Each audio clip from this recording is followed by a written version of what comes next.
Bonjour à tous, j'espère que vous allez bien. Désolé pour la vidéo, j'ai un peu de retard. Mais vous inquiétez pas, pour la concurrence, elle a qu'à bien se tenir. Parce que Réaction Révolution ne vous oubliera jamais et enverra tous les jours de vidéos réaction de Réaction Révolution. La première vidéo, les amis, Gilles William Gonladen, notre cher Socio, nous explique que l'intelligence d'Emmanuel Macron n'exclut pas une manière d'irresponsabilité psychologique. Si j'osais, je dirais qu'en ce moment, Emmanuel Macron fait presque autant de mal à Israël qu'il a fait du mal à la France, les amis. Les amis, on regarde la vidéo et on fait une petite réaction. L'intelligence de M. Macron, qui n'est pas mise en doute, n'exclut pas une manière d'irresponsabilité psychologique. Pardon de le dire. Si j'osais, je dirais qu'en ce moment...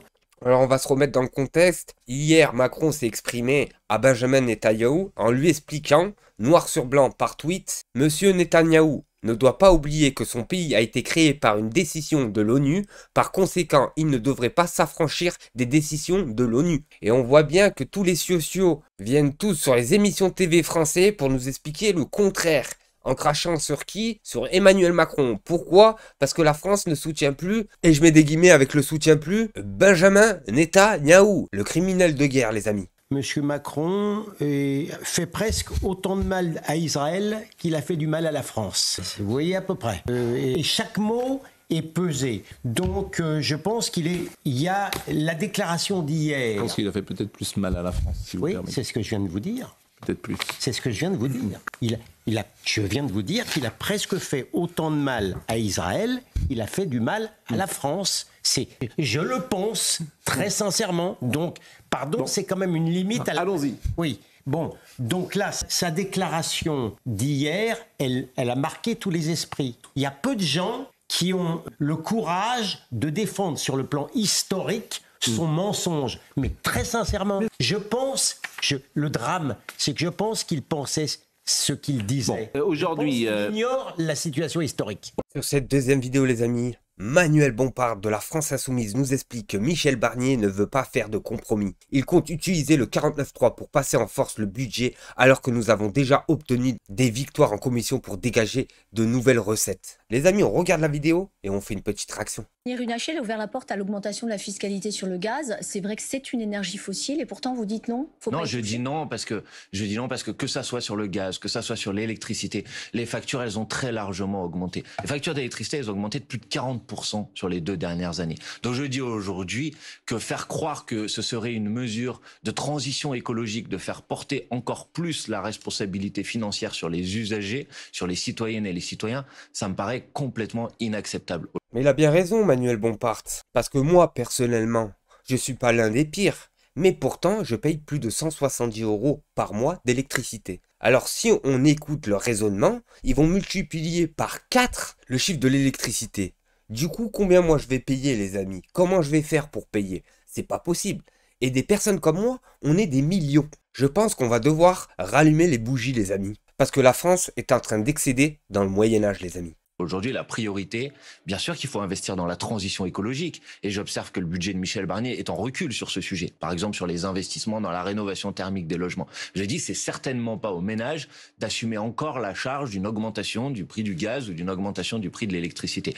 Écoutez, c'est simple. Il manque 60 milliards d'euros, c'est ce que dit Monsieur Barnier. 60 milliards. Oui, 60 milliards. Ils disent que son budget est perfectible. Et il en appelle à une co-construction. Donc, il vous tend la main. Vous dites, bah oui, c'est une bonne méthode, la méthode Barnier. Mais ce sera une bonne méthode si Michel Barnier s'engageait à ne pas avoir recours à l'article 49.3 de la Constitution sur le budget. Hier a commencé l'examen en commission des finances. Nous avons, nous les Insoumis, déjà fait voter 3 amendements par une majorité des députés de la commission des finances. Par exemple, pour rendre non pas exceptionnel mais pérenne les augmentations des impôts sur les plus riches, pour augmenter le taux de ce qu'on appelle la flat tax, c'est-à-dire l'imposition sur les revenus du capital. Si Michel Barnier disait dès le début, mais moi tous les amendements qui seront votés à l'Assemblée nationale, je les reprendrai dans la copie budgétaire finale, on pourrait en discuter. mais vous savez bien que ce n'est pas ce qu'il dit et qu'il s'apprête à utiliser l'article 49.3. Donc il peut essayer de se donner une image d'ouverture, mais si c'est pour à la fin faire un 49.3 et décider tout seul, ça va pas résister très longtemps à la réalité des faits. Oui, mais vous continuez à faire ce que vous faisiez avant, c'est-à-dire tout le programme, rien que le programme, tout le programme du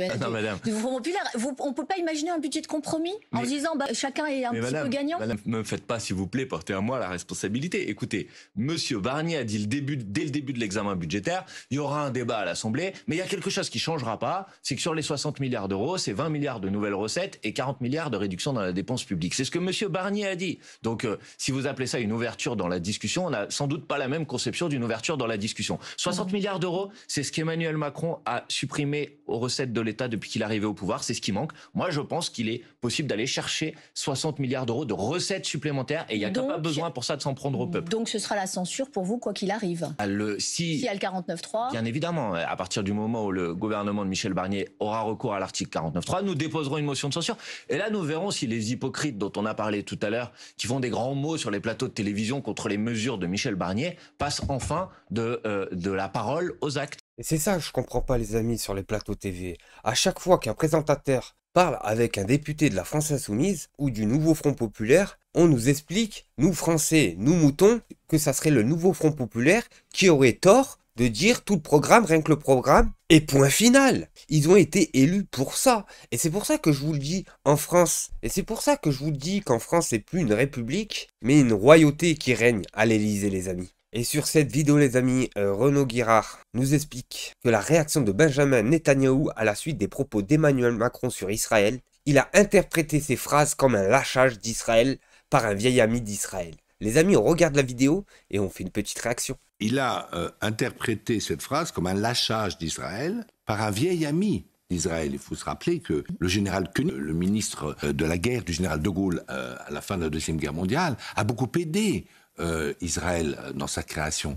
Et donc la France est considérée comme un ami de toujours. Et là, vous n'avez pas remarqué un truc? On n'aura jamais vu autant de sociaux réunis sur les plateaux TV qu'auparavant, les amis. Posez-vous la question, pourquoi? Israël, c'est la France qui a donné, dans les années 50-60, la bombe atomique à Israël. Pour qu'Israël et quelles sont les conséquences? Les conséquences, mais les Européens, pas tous les Européens, parce que par exemple... Les conséquences, c'est simple. Ce pays se permet de faire des choses que n'importe quel pays au monde ne ferait jamais et ne peut pas faire, tout simplement. On l'a bien vu avec la Russie, on le voit actuellement avec la Chine, mais détrompez-vous les amis, si vous pensez qu'Israël soutiendra la France pendant des millénaires, alors là les amis, j'aimerais bien voir ça. Les Allemands et les Anglais continuent à livrer des armes à Israël, mais de voir que c'est la France qui prône l'embargo des armes contre Israël, en fait, ils pensent que la France se trompe d'adversaire au Moyen-Orient. Parce qu'en fait, ils trouvent que la France devrait savoir, enfin comprendre ce que c'est que l'idéologie du Hamas, du Hezbollah, elle le sait. Emmanuel Macron le sait. On ne peut pas lui faire ce procès. C'est le mouvement qui attaque Israël. Mais est-ce que les deux hommes se sont parlé depuis? Alors, ils se parlent beaucoup, ils se parlent au téléphone. Quand Emmanuel Macron est allé d'ailleurs, juste après le 7 octobre, voir Netanyahou, il a embrassé, etc. Il a montré une très grande solidarité. Il est allé d'ailleurs trop loin. Mais oui, les amis, on l'a vu Emmanuel Macron caresser ses fesses. On l'a vu. Comme tous les dirigeants occidentaux. Ils sont tous venus à l'unisson nettoyer les chaussures de Benjamin Netanyahou. Dans la solidarité, parce qu'il a dit... Il a proposé quelque chose de très saugrenu, qui était une coalition internationale contre le Hamas, alors que le Hamas n'est pas un mouvement internationaliste, mais un mouvement local. Donc une coalition internationale. La difficulté d'Emmanuel Macron de le suivre. Alors peut-être que le défaut d'Emmanuel Macron, c'est de vouloir toujours être aimé par ses... Et voilà les amis, vous voyez bien qu'ils essaient de déstabiliser Emmanuel Macron sur son propre territoire. Et c'est ça qui est gravissime. Pas un mot sur les dérives de Benjamin Netanyahou. Il a fait des centaines de milliers de victimes. C'est une boucherie actuellement dans le sud du Liban. Gaza, j'en parle même plus, ça n'existe plus. Et ces personnes-là, soi-disant français, soi-disant nationalistes, nous expliquent que c'est Emmanuel Macron qui a tort. Et c'est ça, les amis, qu'on dénonce dans Réaction Révolution. Ses interlocuteurs. Donc, quand il parle avec Netanyahou... Là, on est sur une psychologie... Pardonnez-moi, quand j'entends ça, on est sur une psychologie Alors que la politique... Je récuse ça, parce que je me dis que ce n'est pas possible. La politique... Je me dis qu'on ne peut pas arriver à l'arrivée de dire j'ai envie d'être aimé et que je dis... La politique, vous avez raison, Pascal Praud, la politique, c'est choisir. La politique, c'est choisir. Je ne crois pas ça, mais bon... pas être aimé. C'est un être mais c'est pour ça, indéchiffrable. Quand il s'est exprimé sur l'embargo qu'il prenait vis-à-vis d'Israël, c'était dans une sorte d'assemblée du Sud global, qui est plutôt opposée à Israël. Mais je pense effectivement qu'une vraie politique étrangère, c'est pas fait pour plaire. Et on faisait tout à l'heure... Et elle doit être vertébrée et très articulée. Elle ne peut pas changer de 180 degrés comme ça. Et manifestement, elle ne l'est pas. Et je vous le dis, les amis, à l'époque de Chirac, ça fait bien longtemps qu'on aurait ramené les légionnaires pour se mettre entre le Liban et Israël pour stopper tout ça, les amis. Sur ce, n'oubliez pas, un petit like, un petit commentaire, partagez les vidéos. Sur les amis, à la prochaine vidéo.